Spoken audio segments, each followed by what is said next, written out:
When we're starting a brand new episode of the Business Blind Spots Exposed podcast,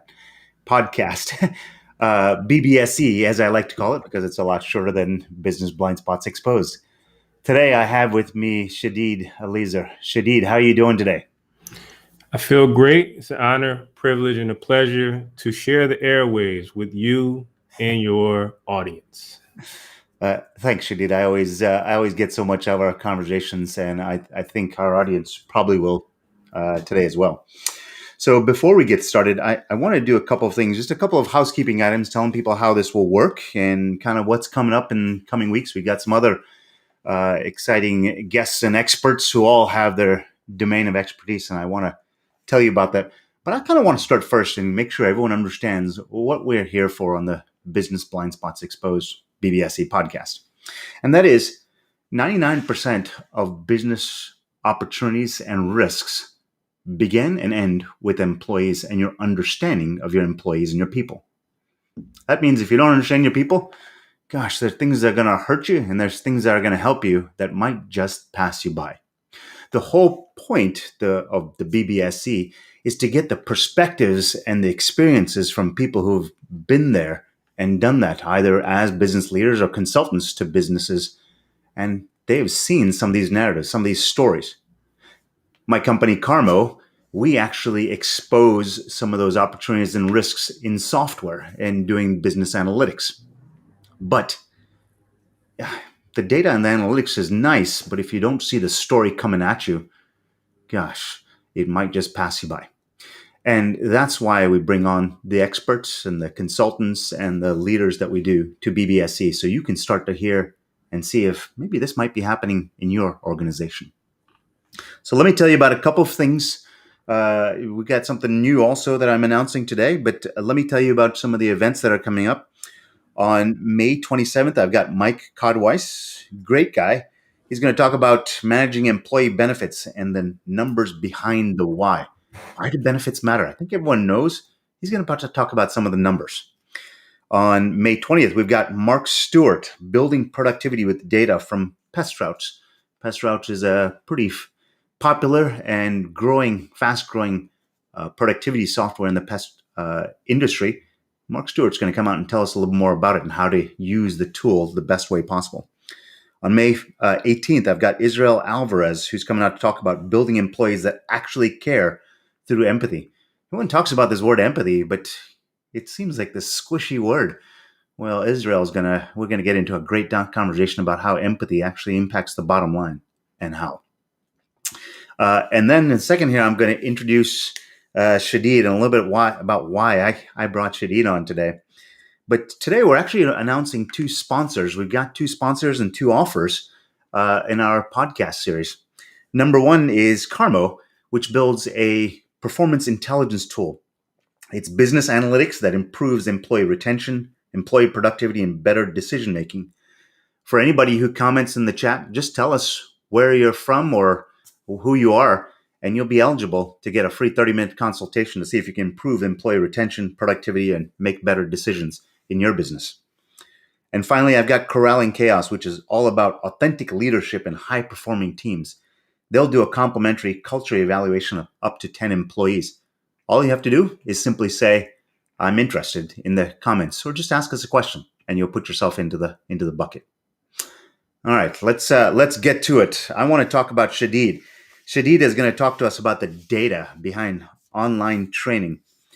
Shadid, I've kept you waiting for a little while here. I want to give everyone a little bit of background on who you are first before we get into it, because I think this is a really interesting space.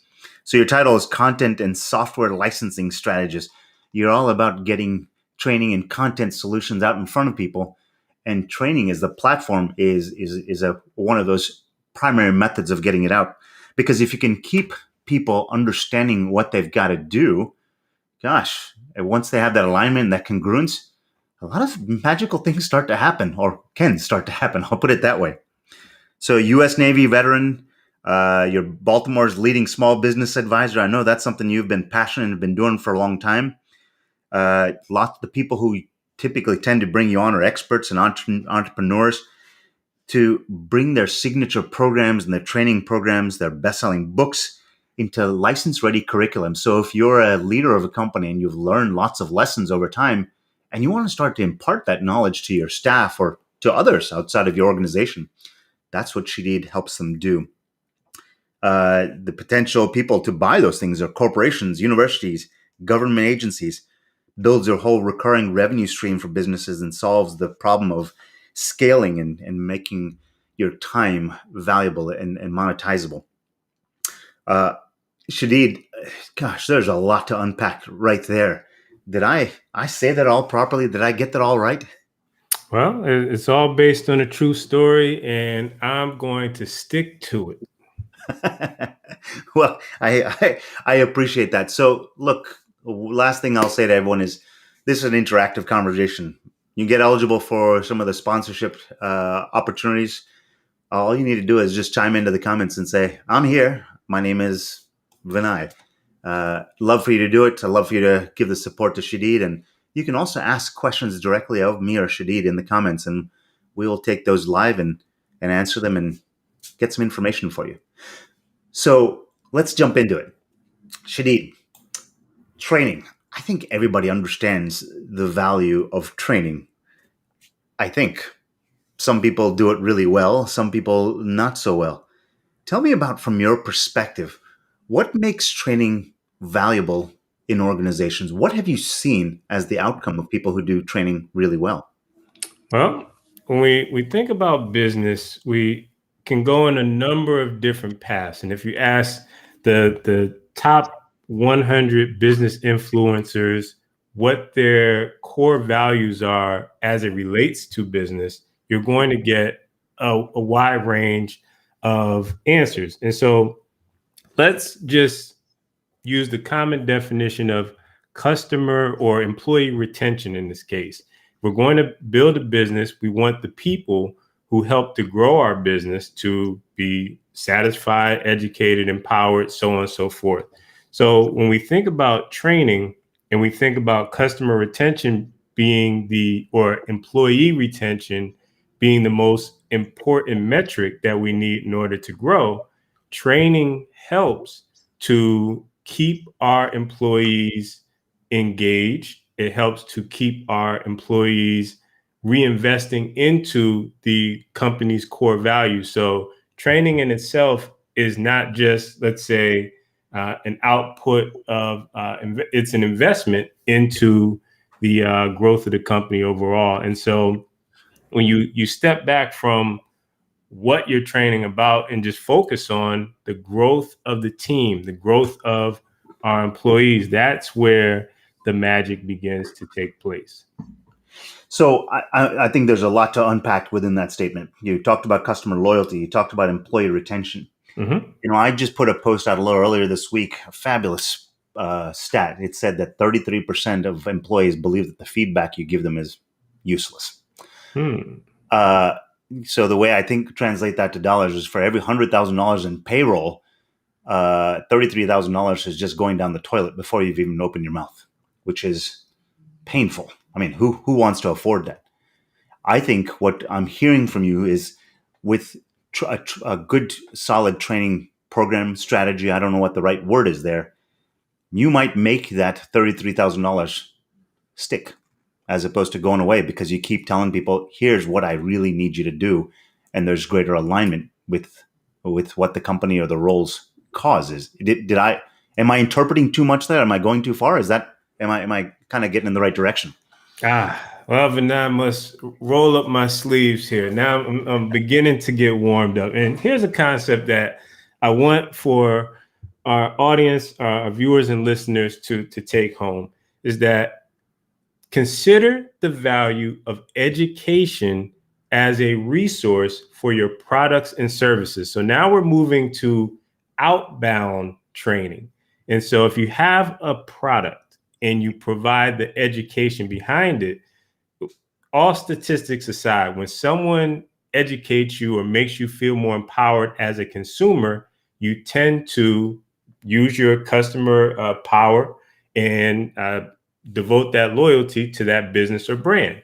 And so when we start to look at, let's say, monthly recurring revenue, we start to look at, let's say, customer lifetime value, which are key metrics to the growth in, let's say, longevity of a company. Education that is backed by a training program is a very powerful vehicle that is underutilized. So in the case of, let's say, a certain percentage that goes wasted, when we invest in our customers, when we invest in the people who buy into us, then we start to see that not only do we recoup that missing percentage, we also begin to increase through recurring purchases and increase purchases at the point of sale. So education is a sales vehicle. It's also a customer lifetime value engine that many companies underutilize and need to focus more upon. So I heard it: sales, education, customer lifetime value. Mm-hmm. Uh, so what I'm hearing here is education is an investment in your customers and or your employees. And the idea is that instead of it may take you a little more time. It may take you 15 minutes to educate somebody on something. But if you can turn that into content, instead of maybe 15 minutes, I'm just making a number here. Let's say it takes you an hour, one time, right? Instead of spending, with 8 different employees, 15 minutes each, instead do 1 hour of time. And as you do that over and over of time, that just becomes an investment that just continues to yield dividends because your cost per conversation has just gone in half, right? So it's same thing with customers. Instead of having a 15-minute conversation explaining how a particular service or a particular value of a service that you provide to them is, say, hey, look, I'd love to chat with you about it. Here's a quick video. Here's a quick training on what you should look for and what you need to be aware of.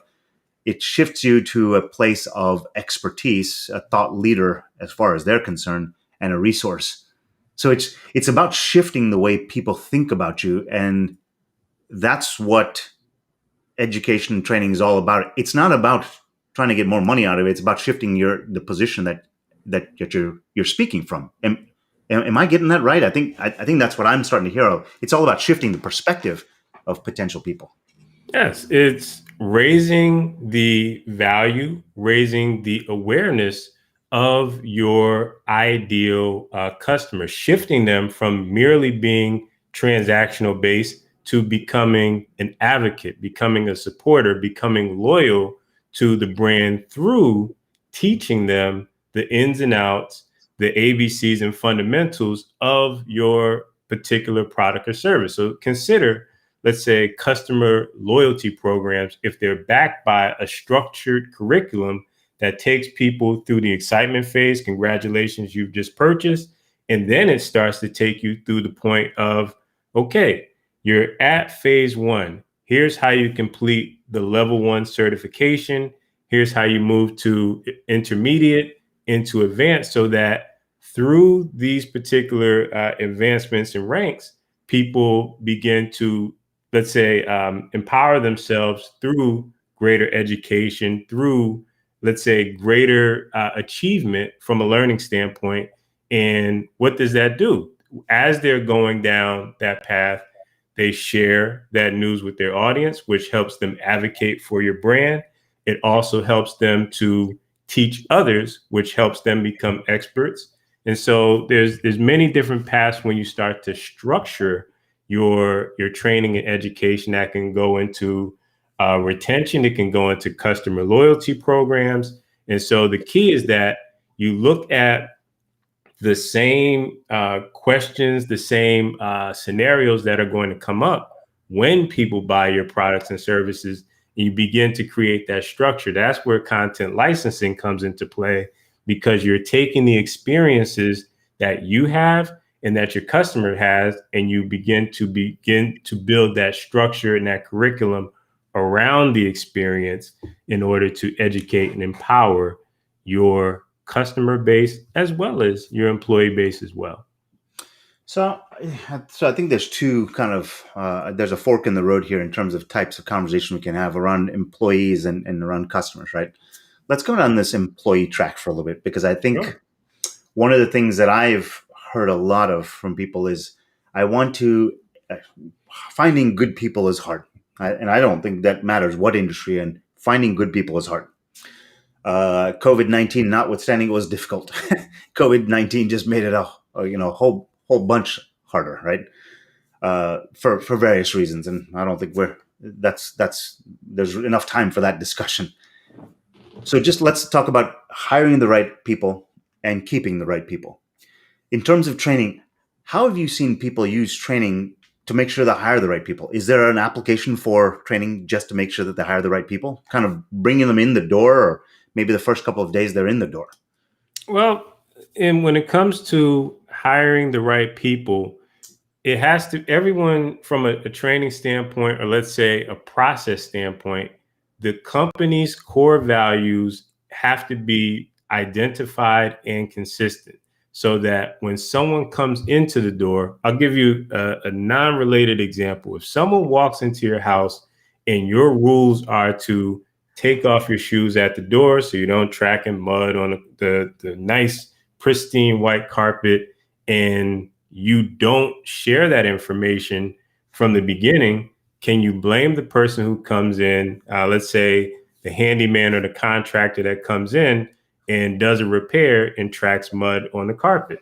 So when it comes to, let's say, an employment context or an onboarding context, making sure that the core values are clearly stated and that everyone from top to, let's say, entry level understands the core values on some level, and that they're communicated, happens to be one of the most important parts to the onboarding process. And so once people come into the door, as it relates to education, as it relates to training, making sure everyone goes through the same process in terms of, here's how we do things, here's why we do things, and here's who you can speak to if you have questions about how we do things and why we do things, happens to be the most effective way to not only define the process, but also to make adjustments as the nature of work, and especially as we mentioned with COVID, as people go remote, as people change how we work, those core values have to be in place so that we use those values to make those necessary adjustments. So BBSC is all about finding blind spots. I mean, I think I just found one here, and that is, I think a lot of people think about training as something just to use for your employees, and that's it. I'm hearing that there is a great way. Look, for anybody who's kind of, before they even walk in the door, you want to set very clear expectations as to, this is how we work, right? This is what's important to us. And training is the opportunity to say, here, watch these 3 videos. They might be a minute and 90 seconds each. They might be 3 minutes, whatever that is. That's a different decision there. But we want you to watch these videos, and when they come in for that interview, let's see how many of those videos they've actually watched, right? Let's see what expectations they've gotten from it, and say, what do you think of our core values? And just start with it. I love starting with open-ended questions like that, because it kind of puts it on them to see how engaged they are in the conversation. Here's a way to maybe even start to vet some of these people before they even walk in the door. Hey, here's our core values. What do you think of the core values? They haven't even watched it. Well, how do you think they're going to be engaged walking in the door? So this is a way to kind of raise the bar before walking in the door, and not waste a lot of people's time, because you've done it one time, right? Exactly.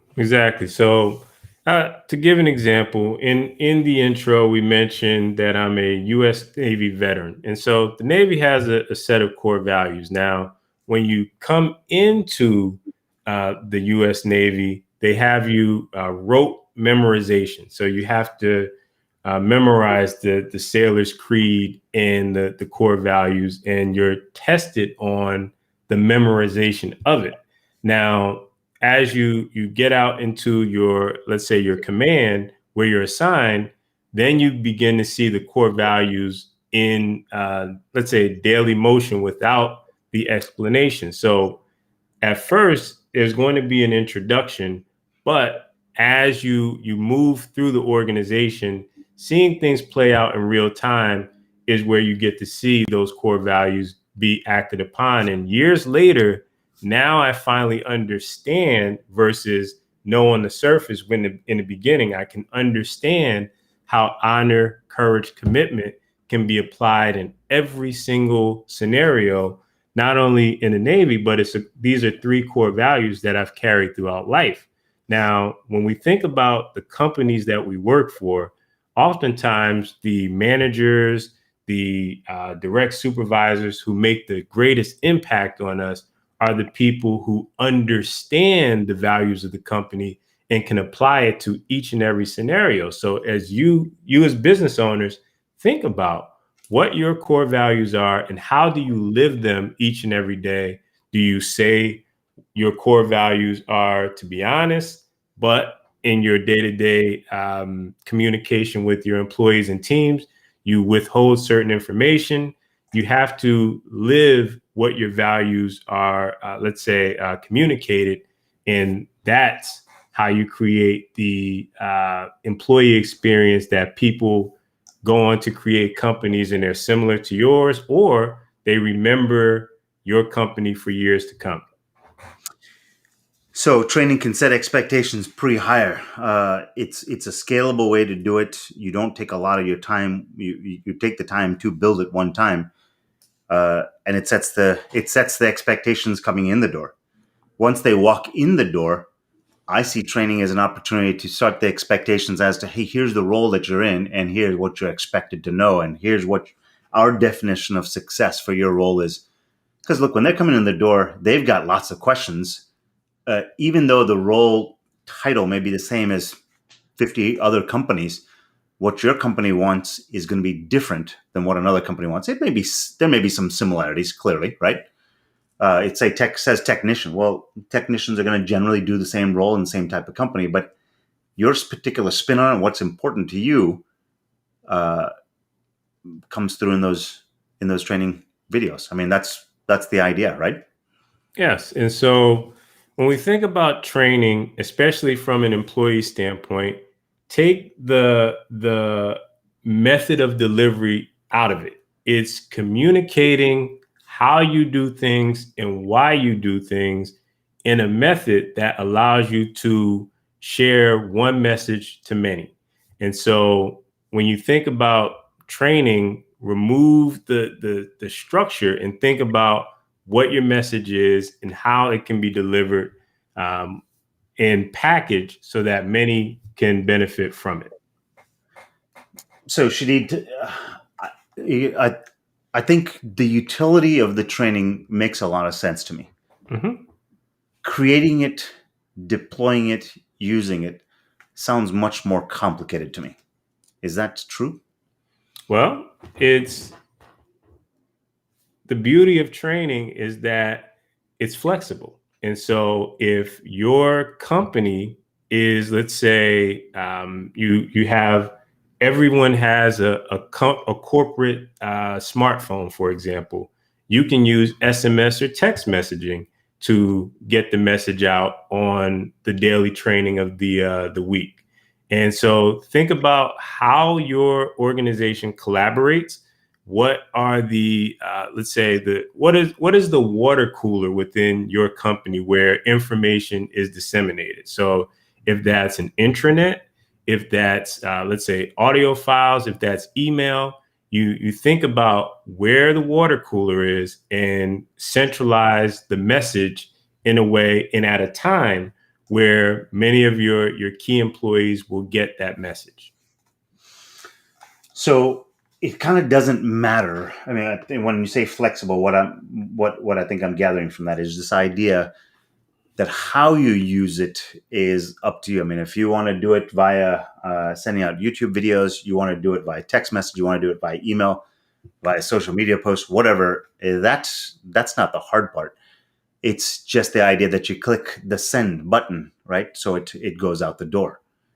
But how do you decide when to use it? For example, when we come into companies, we help them figure out who are the highly effective employees and who are not so effective. And there's most of the people kind of, highly effective, not so effective. And there's most of the people right in the middle, right? So training is an opportunity to bring those people in the middle and make them step up. Mm-hmm. How do you know when to hit the send button? Or how do you help people build a strategy to use that training um, to get people engaged with it, to start to follow it. I mean, and do people follow it? Talk to me more about that. Well, bad training is better than no training. And when it comes to training, it should come from the answers based on the questions that you ask the people that you're delivering the training to. So in your organization, as you're viewing this, keep in mind that surveys are the predecessor to training. Focus groups are the predecessor to training programs. So at a minimum, you should have gatherings within your organization, whether they're smaller team meetings or larger assemblies, where there's a discussion and feedback of what the team members need to learn in order to be effective. And so that's where training comes from. You should not go to a vendor and have a vendor tell you what training you should deliver. You should gather what, let's say, data, feedback, and requests from key team members and bring that to a vendor in order to build that strategy. So it all starts with uh, the questions, and training in itself is iterative. There's going to be the version one of your training, of course, is going to improve over time. What many companies make the mistake is having the perfectionist mindset where it has to be a pristine version of training, when simply putting out the information that your team needs to improve or to be informed is more important than anything else that you do. So this is really funny, and I'm kind of chuckling as you're saying this because I think for a long time, I suffered from this, right? Trying to get it right, prep, only to find out I screwed up the first time anyway, right? I mean, when I started doing this podcast, I don't actually even remember what number we're on. We're probably on number 57 by now. I will tell you, the first one was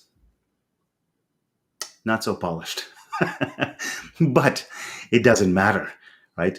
It became authentic, and the fact that it was authentic, it was the value of it. And I think the other person on the other line kind of chuckled and said, "I really appreciate that we did this. This was just a fun experience." And I think a lot of people got a value out of it. And I think why I'm saying that is, I think what you're saying is, don't let perfection be the enemy of progress. Just give it a shot. Heck, you could be sitting at home, you could be sitting in your car, and something just frustrated that happened in that daily experience. Hold up your phone and just record. Say, "Here's what just happened." You don't necessarily need to mention the person, but record it and say, "I look. Here's something that's a little frustrating to me, and let me explain to you what's going on here." That's training. It can be that simple. It's kind of what I'm hearing from you, right? Yes. And the personal touch to training from the right champions in the organization, it humanizes the delivery to your employees. Your employees have worked other places before they came to your company. So they've heard all of the corporate speak before. And what's lacking in many great training programs is the human element.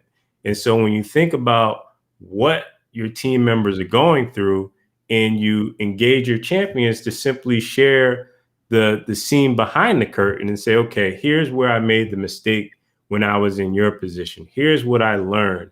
Here's where I messed up. Here's where I did great, and then I became arrogant or overconfident, and here's where I had to get back to the basics. That form of training, or the personal delivery of training, is the secret sauce to effective training programs within an organization. So this is a topic that's, I mean, I spend a lot of time on LinkedIn, engaging with people on LinkedIn, and a topic that's thrown around a lot about. So the stat I heard was 74% of people on Facebook post on Facebook. 1% of people on LinkedIn actually post on LinkedIn. So there's a huge opportunity within LinkedIn. I have been doing a lot of videos, been doing lots of posts, and this whole topic comes up amongst the community of people who are trying to do a lot of posting. Imposter syndrome. Uh, Mm. are you really are you really all that, right? I mean, that, and nobody actually asks that question. People ask that of themselves all the time. Am I really qualified to do this training? I think your point is, you're missing the point. The fact that you got frustrated with something, or you saw something there's somebody else who can benefit from it. Gosh, what if it's one of your employees or one of the people in your organization or one of your customers? Hell, that's the perfect reason to do it and say, look, I muddled my way through this. This is the end point. Don't do it yourself. And there's the training. Yes. And I'm going to share with your audience the one strategy that I've used to overcome imposter syndrome in public speaking. So, Okay. one of my biggest concerns as a public speaker, let's say speaking about Microsoft SharePoint over the years, was that I had the fear that I would do a presentation and someone from Microsoft would actually, they raise their hand and say, actually, this is how SharePoint works, because I was on the product team. And then my laptop would catch on fire, and the curtains would fall down. And that was a vision that I held in my mind for many years. And what I did to get over it is, what I realized is that when it actually happened, here's what I told the audience. This is based on my experience. There are many ways to accomplish it, but this is what I've learned along my journey. And so what you have to realize is that when you are a one of one, there are no replicas to your design. So your experiences are yours. It's important to have fundamentals and have context of the history of how something was created, or the fundamentals of it. But if you've tried a particular method, if it was broken and you fixed it, or you implemented a certain strategy, that is your experience on your own. And when you're delivering that, either through training, as you mentioned with a podcast, for example, or any form of content, you are the author of that. And similar to going back to scholastic days, when you were the person who stood in front of the class, other people may have, let's say, had an opinion about you standing in front of the class. But if you pointed to them and said, now it's your turn to stand in the front of the class, then the nervousness would kick in. So your credibility in being the leader and sharing that information gives you the, let's say, dominion over that imposter syndrome. I love this. So if you start, man, gosh, I really love that. So this is based on my experience. Rest of the talk, right? And then you're speaking from a place of personal myself, and again, that partly humanizes it, but it gives the insight or the value to someone. So when we just started talking, 30 some odd minutes ago here, I was thinking, gosh, how do you put a formal structure in place? And I'm starting to hear that's way overthinking it, Vinay. We can get there. We can get to formal structure later on. Just start right now by recording stuff, maybe even with your smartphone, saying, here's an issue that an employee brought up to me today. Here's an issue that a customer brought up to me today. And even if you do one of those a week over the course of the next 12 weeks, that's a lot of stuff that you have recorded. And that now starts to become value that you can deliver to others. Am I getting that right? I think that's what I'm getting out of this is just get started, and you start increasing that employee retention or customer loyalty just by creating that stuff, right? Well, the action that you take can fall into several training buckets. And so we want to have some structure, because when someone receives, we as human beings, when we receive an answer to something we're seeking, we always want to know the next step. And so that's where training retention gains the most value. So if you have, let's say, an idea, it helps with your team to map or script it out and create a series. So for example, if the delivery is, I want to focus on just recording from my smartphone, that could be lessons learned. That can be, let's say, if you're an accounting firm, for example, that can be accounting tips or accounting 101. If you are simply sharing how you fixed a common problem in an IT shop, that can be, let's say, IT labs as a form of training. So give your ideas a certain theme. They don't have to run on forever, but you can, let's say, create various series that you can use to deliver a clear, concise start and finish to your training. Yes, it's important to get started, but always keep in mind that what if you do a great job?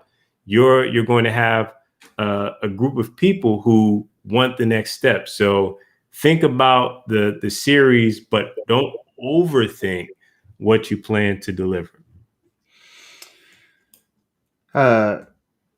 Tell me some stories. And actually, before I actually ask you to tell me the stories, if it looks like we've got some people who've been listening in, I'd love to hear who you are. And have you ever felt imposter syndrome, or do you work in an organization that's got a good training program? I'd love to understand what you have, imposter syndrome, or have you worked at a place that's had a great training program? So tell me some stories. Tell me some stories of how you've come into an organization and helped them build a training program. Where were they when they started, and kind of where did you take them to? What happened for them?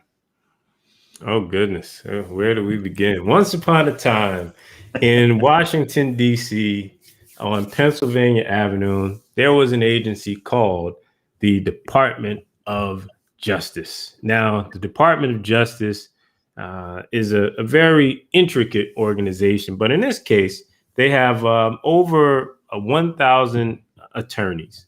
And so, attorneys in this case, they are an interesting bunch in that they have a high level experience, but the tools that they use are very much their own. So, for example, WordPerfect at the time is a tool that they would use and had a strong expertise on the onset of Microsoft Office.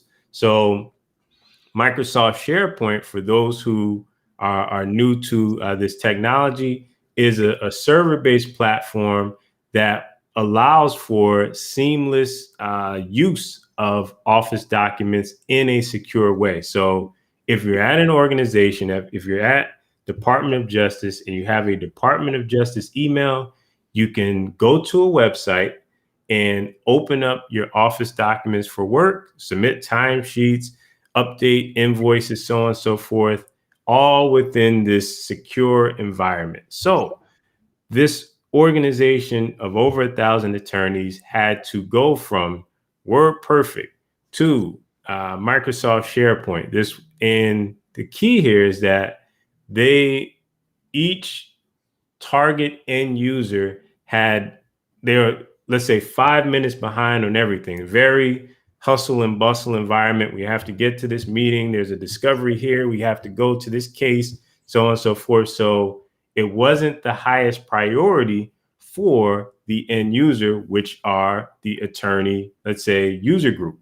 And so what we had to do was design a way for the organization to use a system that they invested over $500,000 for and make sure that the team got up to speed. So what we did was we said, okay, what is something we can implement that will allow for people to easily access the information that they need to complete their job, to complete the mission, and learn at the same time? So the quick reference card system was implemented, where we had a series of both laminated printouts where if a lawyer needed to go to, because everything is stored in file cabinets, so if they needed to get to a specific document library or a specific website within the SharePoint environment, they can go to a file cabinet of laminated files that were color coded, where they can pick up a reference card that contained step-by-step instructions on how to complete it. And so this allowed for them to not only access it in real time because they use a lot of paper files, but also within the system, there was let's say, a wiki of links that they can go to and access those same quick reference cards. And so if they had a challenge or a scenario, then we had our more or less what was called the hotline, where we had a team member who can come over within 15 minutes or less and help them walk through the scenario that they needed support with. So everything was based on quickness, speed, implementation, get things done, which was the culture of the Department of Justice legal department.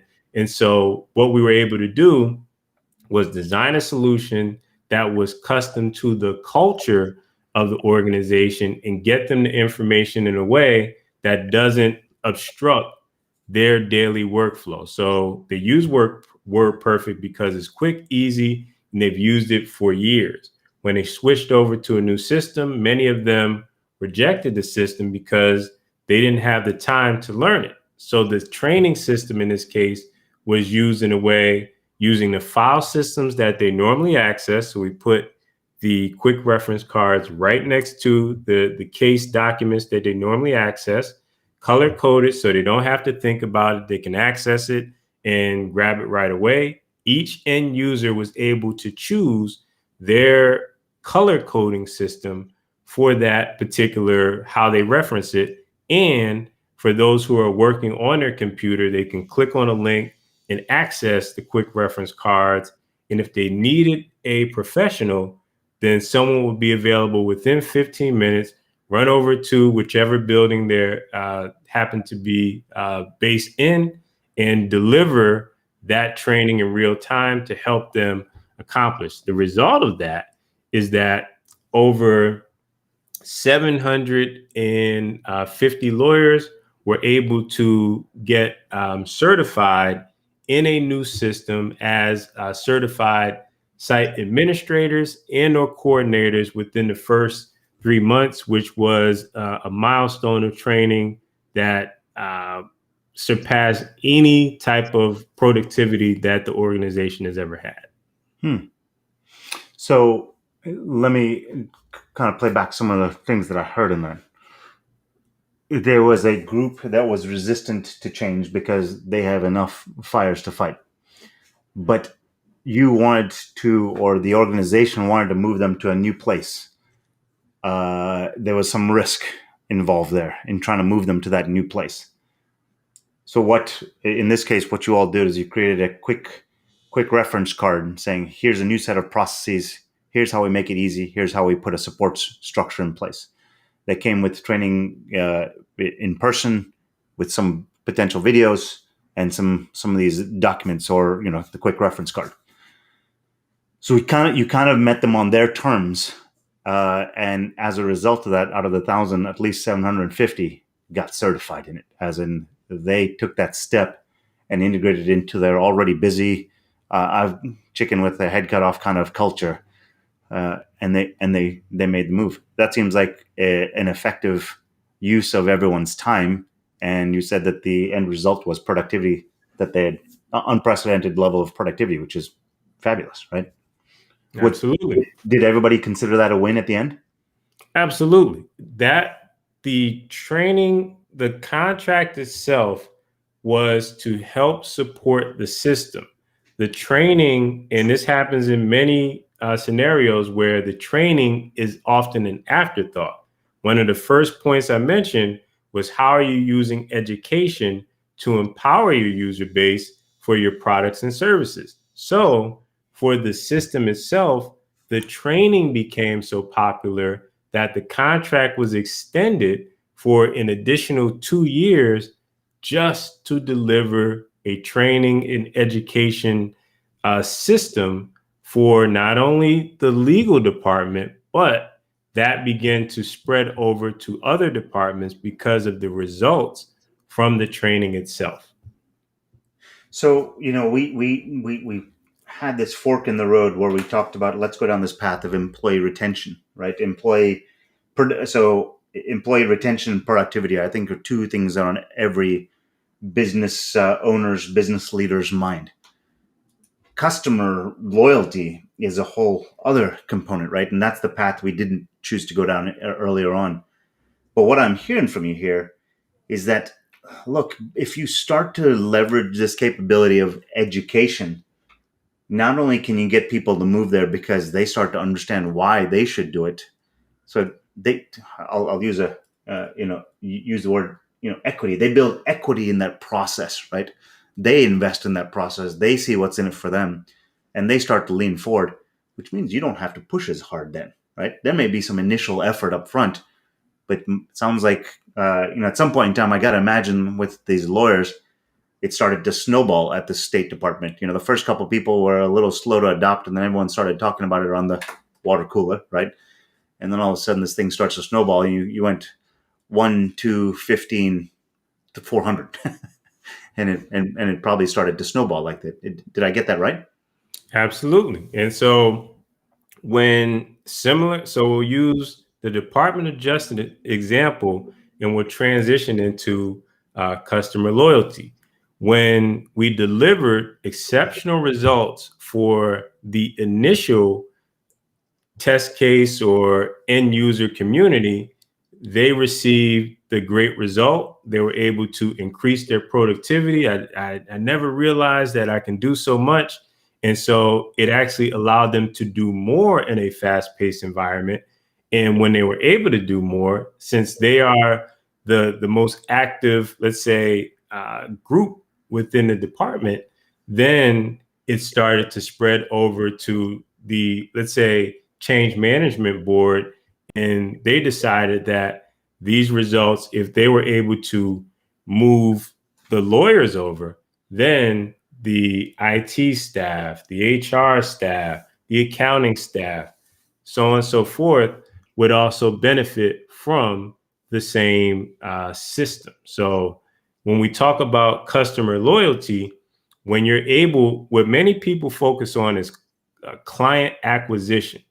When you focus on customer retention, which is pouring into those who have already invested in you, and there's two major ways that people invest. That's either the investment of, let's say, money, and also time. So people who are part of your beta programs, people who are part of your newsletter or mailing list. And when you double down on the support within the people who have already have a tenure, who have equity in what you currently offer, they become the advocates of anything that you create in the future. And also, they spread the word and help endorse anything that you've currently released, created, and have within your toolkit. I one of the things that came to mind is the idea of the real estate industry. Lots of real estate agents spend a lot of time sending out newsletter or postcards. Here's the set of recent sales in your area. I mean, I hadn't really thought about it, but I had as soon as I left college, I bought a property, and I've hung on to that property for a number of years now. And the same people have been following me since then, sending me everything. And if I ever see a postcard from them, I always believe it, just because they've been educating me for so long on what the cost or the sale value of my properties. I believe them, and that they could sell it. And I think what I'm hearing here is almost kind of the same thing, right? If you spend the time with your customers, just keep telling them, hey, here's what we've done. Here's what we're doing in the area. Here's the services that we provide. Here's what you need to understand about, look, it's in North Carolina. It's now May.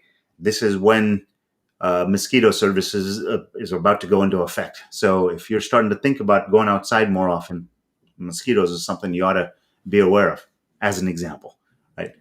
By continually training your customers, you make them into better customers for yourself, because they just kind of come to you and they opt in to what you do. To the point of real estate, we'll use real estate as an example. Content licensing in the real estate industry is one of the most powerful forms of education. If you think all the way back to the 1980s with the Carlton Sheets of the world and the No Money Down courses, these are courses that would appear on late night infomercials, and there would be cassette tapes. And so education in the real estate industry is very important. So you touched on a very important point. There's when you educate your audience, let's take education out the way. When you make your clients into smarter and more informed people, they will reward you with an investment of their time and or monetary compensation. Now, when it comes to, let's say, home buying, for example, think about the 4 seasons of the year based on your particular business or paradigm or worldview. So, from let's say a real estate investor's or real estate agent's perspective. So, here's we look at the entire ecosystem. What are the related areas that a person needs to buy a home? So that may be credit, that may be the down payment. So here's how you can check your credit score for free. You, as a real estate agent, can share that information and partner with other, let's say, credit bureaus, credit repair bureaus. There's nonprofit agencies that provide free credit repair.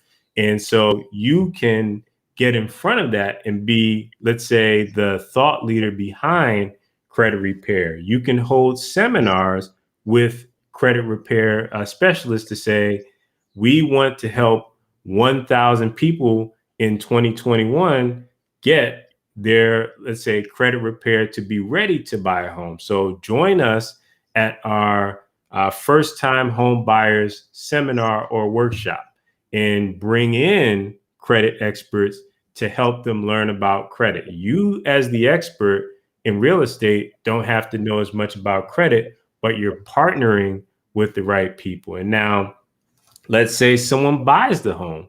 And so you take them through the process and you help them buy the home. So now how do we use education moving forward in order to help them, again, become smarter and more informed people? Now, when someone buys a house, most people oftentimes redecorate the home. So you can partner with your local furniture stores. You can also, let's say, do an interview on your platform with someone who is an interior decorator and provide, let's say, different color swatches.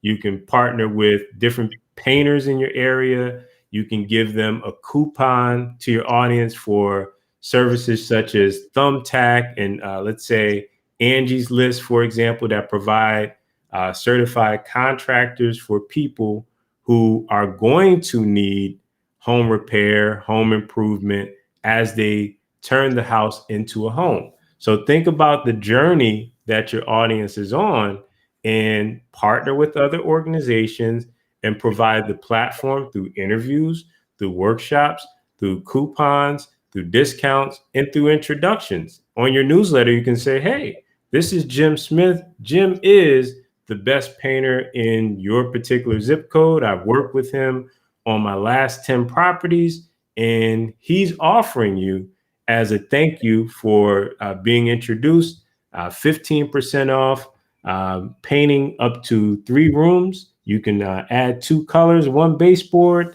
and this is how you use education to provide support and education for people before they become a customer and after. And so the journey is what's important, and that's what you have to keep in mind.